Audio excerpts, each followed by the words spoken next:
Ezhukone Mukkoodu government U P സ്കൂളിൽ പുതിയ കെട്ടിടം ഉദ്ഘാടനം ചെയ്തു. വിദ്യാഭ്യാസ വകുപ്പിൽ നിന്നും 1 കോടി രൂപ വിനിയോഗിച്ചാണ് കെട്ടിടം നിർമ്മിച്ചത്. മുക്കൂട് ഗവൺമെന്റ് യു പി സ്കൂളിന്റെ പുതിയതായി നിർമ്മിച്ച കെട്ടിടത്തിന്റെ ഉദ്ഘാടനം നടത്തി.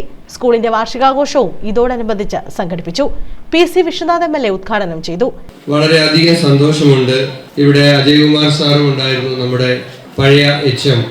ഇതുപോലെ സ്കൂളിന്റെ ഒരു വാർഷികം നടക്കുന്ന സമയത്താണ് സ്കൂളിൽ കുട്ടികൾക്ക് സൗകര്യമായി ഇരുന്ന് പഠിക്കാൻ കഴിയുന്ന തരത്തിൽ കെട്ടിടത്തിന്റെ ആവശ്യം വാർഷികത്തിൽ പങ്കെടുക്കാനെത്തിയ എൻ്റെ ശ്രദ്ധയിൽ അന്നത്തെ HM-ഉം PTA പ്രസിഡന്റും ജനപ്രതിനിധികളും ഈ പ്രദേശത്തെ സാമൂഹിക രാഷ്ട്രീയ നേതാക്കന്മാരും ശ്രദ്ധയിൽപ്പെടുത്തിയത്.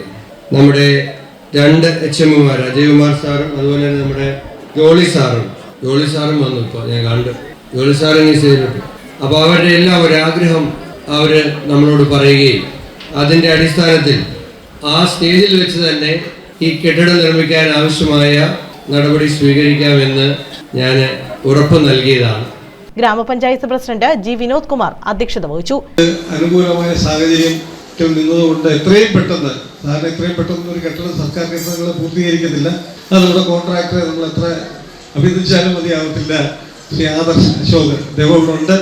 നമുക്ക് ഏറ്റവും സന്തോഷം തോന്നുന്നത് ഇന്ന് ഈ സ്കൂളിന്റെ ആനിവേഴ്സറിയും പുതിയ കെട്ടിടത്തിന്റെ മന്ദിരത്തിന്റെ ഉദ്ഘാടനവും ഒരേ ദിവസം ഒരേ സമയം ആണെന്നുള്ളതാണ്. ജില്ലാ പഞ്ചായത്ത് അംഗം വത്സല സതീശൻ, പഞ്ചായത്ത് സ്ഥിരം സമിതി അധ്യക്ഷരായ Satheesh Kumar Unnithan, Thomas V. Panicker, block panchayat അംഗം ജോൺ ഡാനിയൽ, ഗ്രാമപഞ്ചായത്ത് അംഗങ്ങളായ മഹിളാമണി, സുമംഗല, സരിനിയനിൽ, I. Thomas, Keerthi Radhakrishnan, AEO B. Sasidharan Pillai, TCC general secretary K. Baburajan, ആസൂത്രണ സമിതി ഉപാധ്യക്ഷൻ V. Omanakuttan, PTA president VM Vinod, school പ്രഥമാധ്യാപിക B. ബീന തുടങ്ങിയവർ പങ്കെടുത്തു.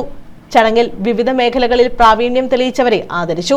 PC വിശ്വനാഥ് MLA ശ്രമഫലമായി വിദ്യാഭ്യാസ വകുപ്പിന്റെ 2023-24 വാർഷിക പദ്ധതിയിൽ ഉൾപ്പെടുത്തി 1 കോടി രൂപ വിനിയോഗിച്ചാണ് കെട്ടിടത്തിന്റെ നിർമ്മാണം പൂർത്തീകരിച്ചത്. News bureau, Kundara.